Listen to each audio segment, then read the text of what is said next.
everyone, it's Nick, Ron, and Ron's acquisitionist Al with another edition of Ask Ron. How you guys doing today? Well, I'm doing great. He just walked in, so I don't know how he's doing. How you doing? I'm doing great too. Thank you for asking. All right. This is Adel. In fact, we've been working together for, I don't know, maybe a month now. Yes, sir. Okay, we've already got two deals, two wholesale deals. Two of them, well, one of them's already done and made 37 grand on it, and the other one's in the works. And it'll fill up the gap to make 100 grand. Yes, sir. It should. 100 grand in a month and a half, whatever. Adel comes from the restaurant business. His whole family was in the restaurant business. He just sold those restaurants, and I noticed a marked difference in his personality since he got rid of the restaurant. A lot happier, a lot less stress. Yeah. All right. So what do you got for us, sir? Well, our first question is from Larry in Kansas. He says, Ron, have you ever heard of installment sales trust?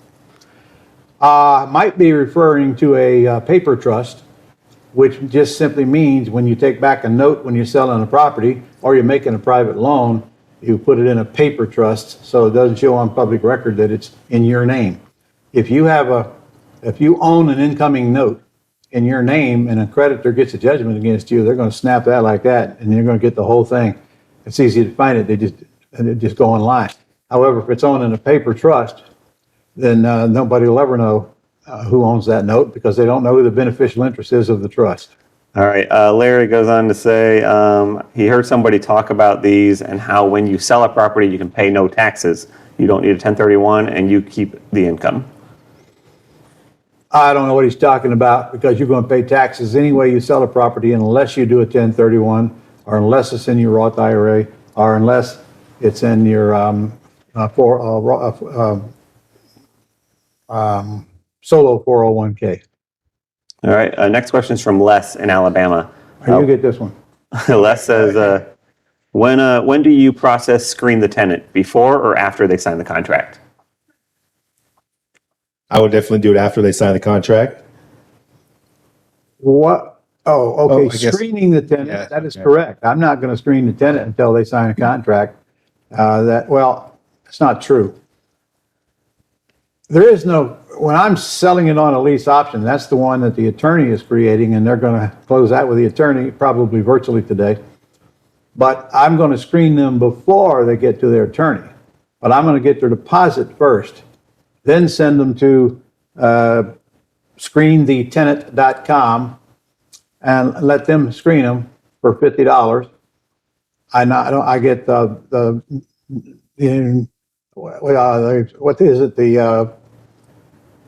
I get a background search. I'll know what their credit score is, and the Megan's Law, see if they're child molesters. I'll get their their debt to value. I'll get their debt ratio to determine whether they can afford the monthly payment or not, and I'll get that back from Ball for $50, and I know what I'm dealing with. But so that's the screening. That's the screening. But I'm never going to send one of those to Paul Ritter at screenthetenant.com until I already think I want them because they got enough money to satisfy my down payment requirements, and I believe by what they tell me they can handle the monthly payment. Then I will call them in, and I got two choices. I can go ahead and screen them ahead of time, hoping that I'm going to get their down payment, not their down payment, now just the deposit. If they're putting up 30 grand, I don't take a check for that 30 grand. I take a check for 2,500. I let the attorney take the rest. And that's several days after we get the contract signed. But I'm either going to do the screening before I meet them, or I'm going to believe what I hear and meet with them and then do the screening and then call them and tell them, okay, I do it before we even have a meeting. So I get the information on a short app. I send it to Paul. Paul sends it back, and then we have a meeting. And very seldom is there anything on there that would keep me from wanting them as long as they got a big chunk of money down. That big chunk of money down cures a lot of history. So I don't care about their credit. I hope it really sucks. I really do. I don't care if they've had a foreclosure in the past. I don't care if they've been evicted. But what if I get one that's been evicted 5 or 6 times in the last 3 years? I don't want them. However, if they give me $50,000, I might change my mind. So I'm the bank, I'm the loan committee, I make that decision, and I definitely want them pre-screened, and that's a good question. But not until I know I've got somebody that's worth pre-screening. And that's at screenthetenant.com. Use the promo code GlobalPub, as in Global Publishing, Global Pub. All right, next question is from Keith in Florida. He says, being a new member, I need to ask if after telling the seller that his payments will be made by the buyer, what if no buyer has been found within 60 days? Why on earth would you tell a seller that their payment's going to be made by a buyer? That is not true. Absolutely not true. That's the kind of stuff that comes out of your mouth that instantly kills deals and does waste with credibility. You shouldn't even be talking about a tenant buyer. This is not a discussion you have with a seller. You're there to buy their house, not to give a seminar on what you're going to do with it after you buy it. Don't even bring it up unless they ask, and then you answer it very, very briefly. So there's no way to answer that question because that question doesn't exist after you learn how to properly talk to the sellers, which you'll learn if you get to my Quick Start School. Tony. Yes, sir. Next question is from Isabelle in Texas. Isabelle says, has Ron already interviewed Scott Horn? Or maybe there's a podcast on it. It would make a great episode of either videos or mentor podcasts if there's not already one. That's a good question. I don't know. Do you know? I don't recall an interview with Scott Horn. Scott Horn is the Texas attorney that will close these owner financing deals and keep you out of trouble. And he can also do lease option deals. But I don't know if I've interviewed him or not. Maybe we should put that on the list, but our problem is it only applies to people in Texas. It's still worth doing. Yeah. Why don't you set it up? We'll get it done because you requested it. Thanks, Isabelle. Thank you for requesting it. Next question is from Howard in Kentucky. The last handyman I hired worked on the church across the street, and the church members sang his praises. He had to be on methadone because he couldn't keep his eyes open. What is the best way to find good people? You finding contractors, I assume? Yeah, it says handyman, so maybe just light repair work. I can tell you right now that both Lowe's and Home Depot will recommend some to you. They won't tell you which one to use. But the best way to find a contractor is looking for contractors that are already out there doing what you're doing. If you're a member of a local RIA, there's contractors in there looking for your business, and they understand what you want and what it should cost. But frankly, I never had a problem going on Google and finding contractors. And also, I like the service guide in your daily paper if you have one, because you've got contractors in there spending small amounts of money to advertise. Tells me that they don't want big overhead. Those are the kind of contractors I want. The people that I hire to do almost any job, they only have 2 or 3 employees max. They don't have this monstrous overhead. They ain't spending thousands and thousands of dollars a month for marketing, and they have plenty of experience. So I got to have a license, and they got to have insurance. And then you got to get trained on estimating repairs so they don't fleece you. I guarantee you, if you don't learn how to estimate repairs and get several bids, you're going to get fleeced. I think before they can get a contractor's license, they have to learn how to take advantage of their customers. Just kidding. Oh, you contractors, just kidding.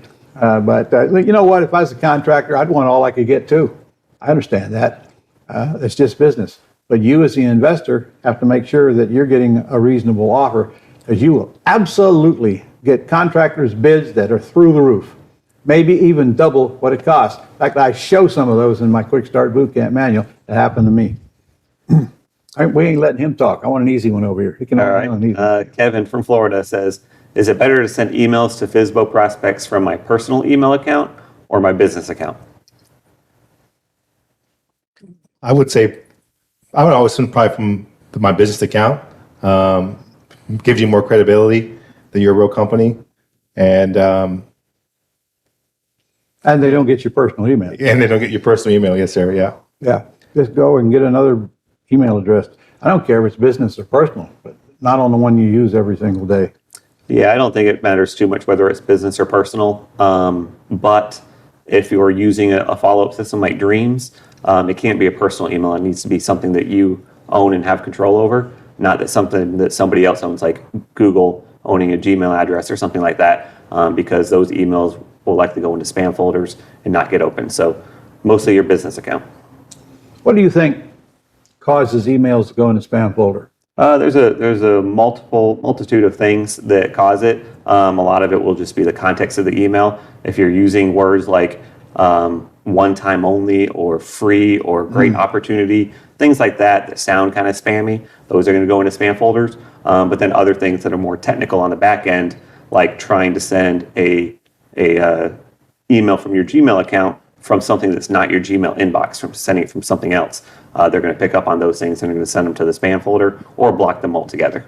So anything that looks like you're in the business of making money. Yeah, make money would be a bad word to put in an email. Yeah, and so would millionaire and financial guarantee freedom, guarantee and all of those things. words. So we keep those out of them. And even then, some of them are going to go in the spam folder.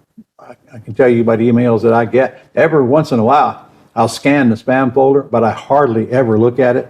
So if somebody's trying to reach me and it goes into the spam folder, they are lost, because it'll be long after that I'll get there. I found out I got an email from them. So because I don't know how these decisions are made, and I do know, however, there are some going to go in your spam folder that should have come to you, but they decided they're going into your spam folder. So I don't check them very often, but I worry about how many I should have gotten I didn't get, especially if it's somebody emailed me, tell me they're going to send me money. Yeah, I should have got that one. All right, our next question is from Perzina in Georgia. When you own a LLC, who must have an annual meeting with, and what does it mean you must have minutes of your meetings? You have an annual meeting with yourself, which is not a meeting. The minutes will prove that you've had this annual meeting because it says so in the minutes. All right. And the minutes are nothing more than the big items that you intend to do or have done. And to be honest, more than a handful of people in the whole country keep these minutes with their solely own or their own internal LLCs. They just don't do it. All right, and our final question is actually a multiple part question. Matthew is in the middle of negotiating a few of his first terms deals. Good. I'm gonna let Adel take this one. He I'm suggested gonna shut up now. I'm gonna let you take this one. He suggested a wrap, but they're more comfortable with the lease purchase, so we're heading in that direction. He also wants part of the terms to include that it's not assignable.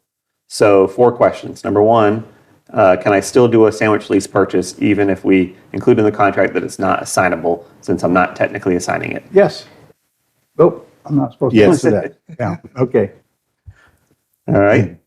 2, if I can't get terms with 0 down, I assume he means 0 option deposit, can push the down payment out 2 to 3 months, how do you gain access to the property to show potential end buyers the property, since they're presumably the one who will be making the down payment? I guess I don't understand the question. When you say end buyer, I mean, you They're are the tenant- buyer. no, they're tenant buyer. The tenant buyer, how would they get access if you don't? Yeah, so basically, I can't get 0 down payment or 0 option deposit to my seller. So I'm going to try to negotiate 2 to 3 months. How do I get access to the house so I can show other tenant buyers? Well, let me answer that. First of all, I don't want to be showing a house that's got people living in it. It's just too hard of a nut to crack. So I'm not gonna put it under contract and then try to lease option it out unless the house is vacant and it can be shown. And then I'm gonna put a lockbox on it so I don't have to go show it.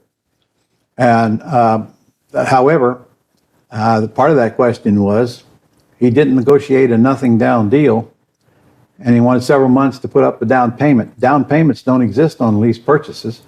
You're putting up a option deposit, not a down payment. And I don't put up option deposits when I lease option houses. They just don't require them. So if your seller wants a little bit of money, you might be able to do that if you get a good strong lease with a good strong term on it. If I think I'm going to get $25,000 out of the house and I got to give the seller $5,000, I might do that if the house is ready to put people in. But I'm not going to start putting people in until the seller's out of the house. And I'm not going to start making payments till at least 2 months after the seller vacates the house. So I got plenty of time to find that lease option tenant buyer. If you can't find one in 2 months, there's something wrong with your system that you better figure out quickly to fix it. Because don't take 2 months to get people pounding you because your ads say poor credit okay, lease purchase. You're going to get flooded with calls, especially with the shortage of houses that are out there today. Okay, so assuming that the house is vacant, and they require the 5,000 option deposit, Yep. can he negotiate it for 2 to 3 months later? He can, if the seller's okay with it. Okay, In other words, you just put on the agreement that the deposit is due within 90 days. okay. Yeah, he can do that. And he can get keys to the house and show it to, Oh, absolutely. Because once the seller signs that option agreement, he has the control of the house. He don't need seller's permission anymore. all right? In my case, I'm going to go ahead and close the lease purchase if I have to and put up the $5,000. That's what I'm going to do, and that's what I suggest everybody do, because I'm not worried about getting that much more than that on that house. I mean, we're talking about at least a $300,000 or $400,000 house here. So if I have to put up $5,000, let's just get it done. Think about it though, there's no closing costs. I bought many houses where there was more than $5,000 in closing costs. Okay, if I have to put up $5,000, I don't have to put up no closing costs because I'm not buying it. I'm leasing with an option to buy. But it doesn't require nothing down. And I don't want all you folks thinking that if you don't get a house with nothing down, you can't get the house. It's not true. As long as if I have to give them a little bit of money, I want to make sure I get a lot more than that when I put that tenant buyer in there. So they're going to take a small amount of money or I'm not going to buy their house All right, most of the time. And if you can't raise that money, then if you're in the mentoring program, you can always partner with Ron here. That's correct. So, I would love to put up that $5,000 if you're willing to give me 75% of the deal. But I'm going to do my best to talk you out of it first. number 3, are you normally upfront about your intention to sandwich it, or do you just say you're going to sublease it? I shut my mouth and don't even talk about what I'm going to do with it, which we already covered here. This must be from the same guy. Huh? No. We don't have conversations about what we're going to do when we're in the house talking to the seller. Unless they ask, what are you going to do with the house? Here's my answer. Well, I'm either going to lease it or I'm just going to sell it outright. That's the end of my answer. I'm not going to go into a seminar on what I'm going to do with the house. Well, I'm going to go out here and find me a tenant buyer to put in the house, and they're going to make me payments, and then I'll make you payments. What do you think the seller's going to start thinking? Oh, what happens if you don't collect that payment? Now, what about my payment? No. Kill your own deal by talking about what you're going to do with the house. Just shut the hell up, which I know is hard. Write that down. Shut up. Put it in front of your desk. Because to be honest, almost everybody coming into this industry violates the same rules on the phone. We got 14 of them, and I know he did too. I'm not going to sit here and recite them, but one of them is you beg. It's all over your voice. Sounds like you're begging. I know you don't think you beg. Just record something, play it back. You'll see you're begging. Right? You should always be on the offense, not the defense. You got no reason to beg. Number one, you talk too much. Everybody does that. Or you talk too fast. Many people do that. Or you get off track and start doing a seminar and walking around all this crap. The longer you talk, the more questions they have that you got to answer, and the more doubt appears in their mind. Shut up. Learn to answer these questions very quickly. I got the scripts for you. Is it possible maybe you just follow those scripts and do what the old guy tells you to do? I know that's very unlikely, but that is your shortest path to success. Trust me. Isn't it, Al? It is. That's all you got to say. It is. Okay. He's making a great contribution here today. That's my fault. I'm doing all the talking. The final part to Matthew's question is, and I think you've kind of already answered this, what do you do if they insist on a down payment before you have time to find an end buyer? You want to answer? Or option deposit, rather. No. Am I buying it or am I leasing This it? one, in this deal, it's an option deposit. You're lease optioning it from the seller because you couldn't convince them to. I'm telling you right now, I don't give sellers any money when I let you lease option houses from them. If you look at your lease option agreement that I provide you that go to sellers with, there's no place to even put a down payment on it, nor a deposit. Because when I walk out of that house with that option agreement signed, I control the house. There is no further closing. There is no escrow account. I control it as soon as the seller signs that document. And it don't even call for a deposit anywhere on the document. So, I don't write it in. I don't recall a seller ever asking me. Now, sometimes they ask me for the first month rent, which is a good sign. Because now they're thinking more like a landlord. They don't totally understand this lease option business. And I'm probably sure I gave some of them the first month's rent. The deposit for the first month's rent. I don't remember doing it. I'm telling you right now, if you have to give them money it's because of what came out of your mouth that led you to that position. Learn to not talk too much and what not to say. And if they tell me, well, I don't want to lease you the house unless I get a deposit, well, okay, it's going to be a small deposit. And if I have to come up with it, I'll come up with it. If I feed it back in and I know it's a great deal, I know we're going to get a big deposit on it. If I have to give somebody $5,000 and I know there's $40,000, $50,000 sitting there, why wouldn't I do it? I would do it. However, we also have to take into consideration, is the house vacant? Because when I give them the deposit, the house is going to be vacant. So I'll put because I'm not going to try to sell it if it's vacant. So I'll put right in there, you'll get the deposit when the house is vacated. And it will. All right. Well, that's it for this week. That's all? Well, you did a great job. I appreciate that. Yeah, okay. All right. And Nick, you always do a great job. This guy's responsible for all this technology going on here, him and John. And they make this possible, and they make this site possible for you as well. So I'll see you next week. Here we are, first of the year, man. Let's kick butt and get going.